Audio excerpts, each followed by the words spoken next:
This is the continuing story of Peyton Place.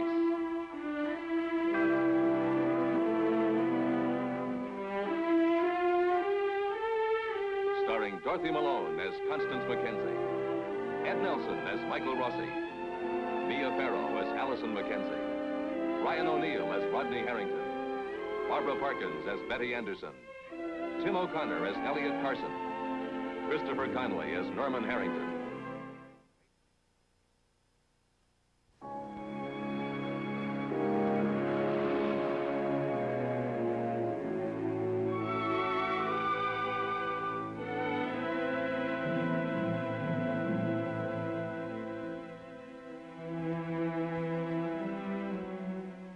The interrogation room of the Peyton Place police station.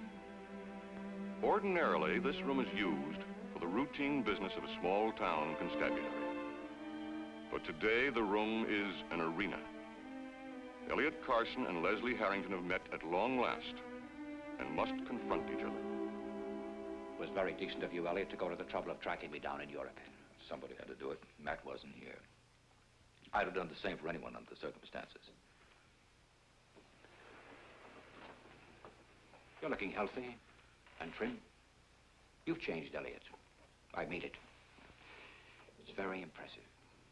Maybe it's the fact that you're in a position of responsibility. You think so? Yes, men grow with responsibility. It's the sense of power you've got now.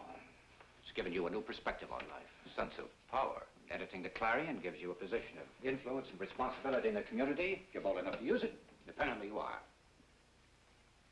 I read your letter to the editor about the mill and David Schuster. It was quite a letter, Elliot. I have no power. I have some slight influence, perhaps, but no power. Well, I just thought... I know what you thought, Leslie. You thought an ex-con like me, the bold new editor of the local newspaper, might be interested in writing several bold and impassioned editorials, attacking the unfair laws that now imprison and threaten to further harass your son. That's what you had in mind, isn't it? Only you haven't quite got the gall to come out and ask it of me. I did hope you'd take a personal interest, yes. You mean a personal grudge? Why shouldn't you voice your opinions in the Clarion? Tell me something, Leslie. Would you have asked Matt Swain to write those editorials in behalf of your son? I would have asked him, yes. And he'd have turned you down cold, just like I'm doing. Matt Swain trusted me to run the Clarion with honesty, objectivity, and impartiality, and that's the way I'm going to run it. All I care about is getting Rodney out of this mess. This mess you're talking about is called murder. Do you think he's guilty? No, I don't. Then what's the difference what it's called? The point is to get him released as quickly and painlessly as possible. Well, what do you propose to do about it? I'm going to try to get Rodney released on bail, regardless of what Dow, Judge Weber, or John Fowler say. You've already talked to Fowler about it? Yes. Well, you've just given him another reason to make things harder on Rodney. I'm not afraid of John Fowler or any prosecutor. I've got friends. Rodney can't afford that. You're seeking special favors for your son can only prejudice people against him. Don't you see that? You're living in the past, Leslie. And what do you say we bury the past? I can't bury my feelings. And as far as the past is concerned, I'm not the one you've got to be afraid of.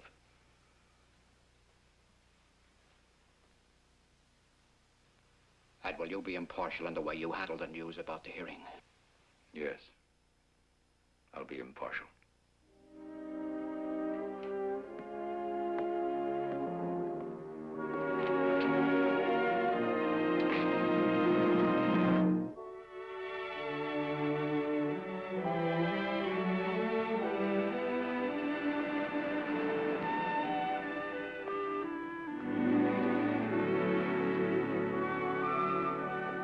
No, I'm still on. Well, does he have any time this afternoon? Well, that would be fine. No, I won't be late. Thank you.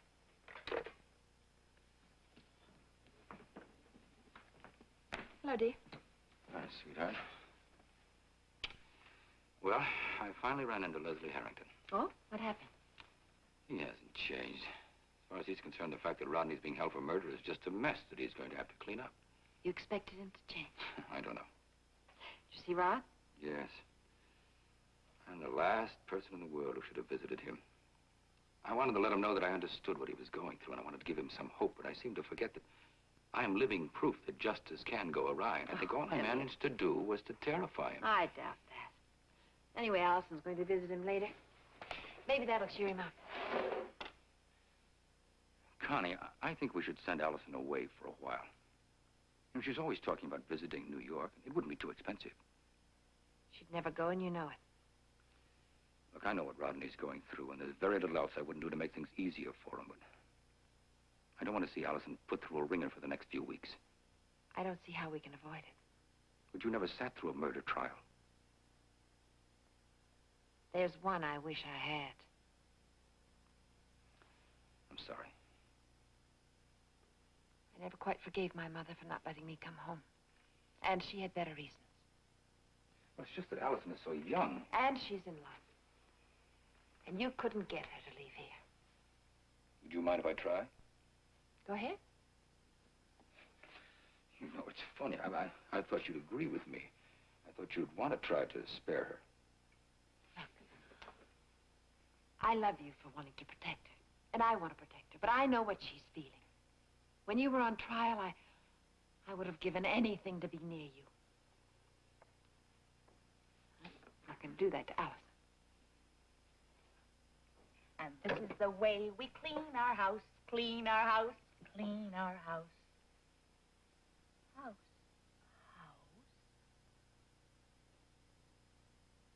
Let's work with the mirror. Come on. Too high. Okay, up on the chair you go. Come on.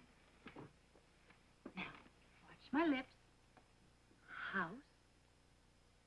House. House. Try it. House. Very good. And this is the way we clean our house. House. House. David, what a nice surprise. Hello, darling. Hi. Hello, baby.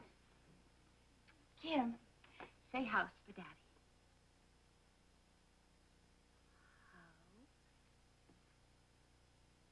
House. Very good, honey. All right, come on. Get down. I had a call at the office. Did you? Listen, I've got to talk to you. Send her out to play, will you? All right, David. Kim, I fixed a peanut butter and jelly sandwich for you. It's on the table. Would you like to have that now? Okay. We've worked very hard today, haven't we? And I think we deserve a reward. So later, we'll go into town, and then we'll walk around the square, and maybe we'll even visit Allison at the bookstore. What's the matter, honey? David, she's afraid. She doesn't want to go out.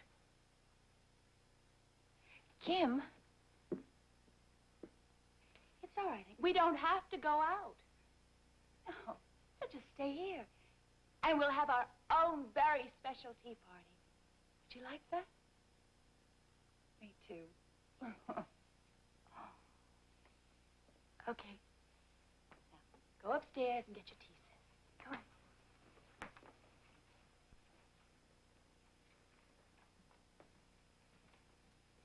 I'm afraid she's going to have to go out whether she wants to or not. Fowler called me at the mill. That's why I came home. We have to take her to the police station to make a formal statement. David, no. She was the only witness to the Chernak boy's death. But you saw how afraid she was. Must she go? Yes. Well, I was just beginning to make some progress with her. No, honey. Fowler thinks he's doing us a big favor by giving us time to prepare her emotionally. How soon? Tomorrow. Tomorrow. David, can't you make them put it off? I'm going to lose everything that I've gained. Darling, I'm not any happier about this than you are. At the police station, they'll ask her questions. And no matter how gentle they are, she's going to be afraid. I know she will. It couldn't be avoided. I had to tell the police what Kim saw. Oh, David, I know you did what you thought was best. David, what if she's so frightened that she won't talk to me? I don't think I could stand to go through that again. Now, honey, we have to take this one step at a time. It's the best we can do. Maybe they'll just ask her a few questions, and then they'll be through with her. They'll be through with us, all of us.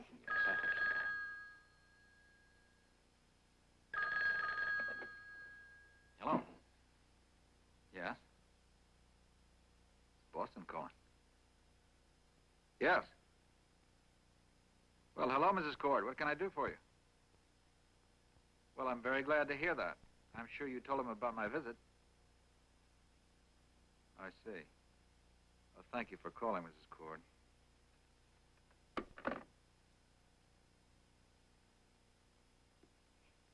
David, what is it? Oh, the keeper of the gate, Mrs. Hannah Cord, says that Martin Peyton wants to see my report immediately. No, you can't go to Boston now. Well, my presence is very distinctly not required. I'm supposed to send in the report by registered mail. Do you believe her? I don't know what to believe about the woman. She may be playing some sort of power game, or Martin Peyton may have found out that I was the one who helped put his grandson behind bars. He may be just looking for an excuse to tear my contract up. Well, then maybe you better do what he says. I can't do that, darling. You know that. I've got to be there to explain it, to sell it. Well, what will you do then? I don't know. Well, first things first. Tomorrow we're going to take Kim to see Fowler.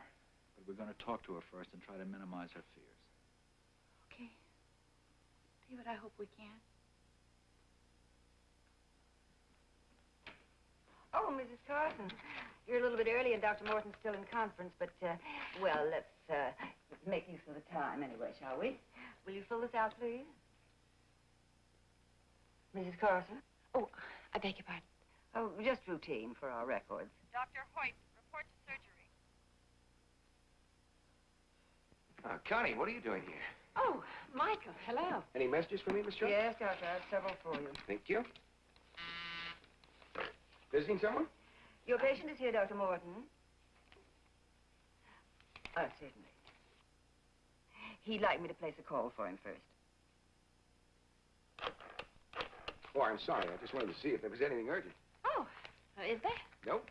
Dr. Morton calling, one moment, please. Want to hear some good news? I'd love to hear some good news. I just heard that the board of directors is going to grant me the money for my special research project. Michael, when'd you hear that? Well, just a few minutes ago, Dr. Morton told me. Well, then I'm the first to hear it. Yes. Fate's been good to me today. I can't think of anyone I'd rather tell first. Yes. Yes, sir. Dr. Morton will see you now, Mrs. Carson. We'll finish the form later. Congratulations. Why, thanks.